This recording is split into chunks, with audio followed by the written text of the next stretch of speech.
সংখ্যাতত্ত্ব না যে কোনো ক্ষেত্রে দেখবেন আপনি, যখন সংখ্যাতত্ত্ব মানে এটা একটা গ্যাঞ্জাম আছে, বুঝছেন?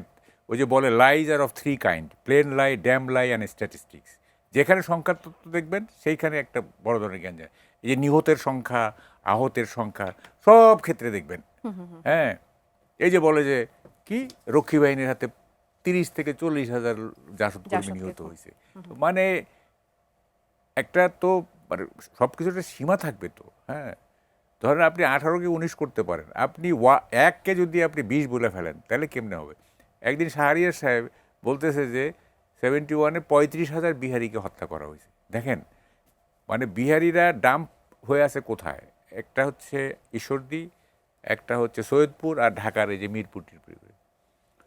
তো 71-এ 35,000 বিহারি মারা গেছে। এটা তো একটা কি বলে, এর চেয়ে উদ্ভট। হুম, আমি জানি সৈয়দপুরে দু একজন বিহারিকে ওই জ্বলন্ত ইঞ্জিনের কয়লার মধ্যে ফেলে দিয়ে হত্যা করা হয়েছিল, টুকটাক হয়েছে ঈশ্বরদী, ঢাকা তো কিছু। কত হবে এটা? কিন্তু তারা তো 30 লক্ষ শহীদ মানতে চান না, সেটাকে তো আবার 3 লক্ষ বলে চালিয়ে দিতে চান।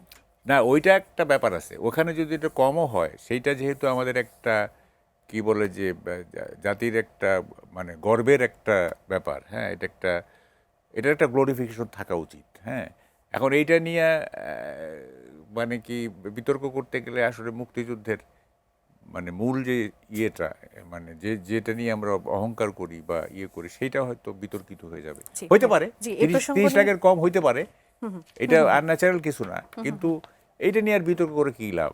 যেমন ধরেন যে এখন যদি জুলাই শহীদদের নিয়ে যদি কেউ বিতর্ক করে, এনসিপি মানবে? কেউ যদি বিতর্ক করে যে 1400 মরে নাই, আপনারা তালিকা দিচ্ছেন 848, বা কেউ বলতে পারে 840ই ঠিক না, তো এটা তো আর জামাত এনসিপি যারা জুলাইয়ের আন্দোলন করছে তারা কি এটা মানবে? মানবে না তো, তাই না?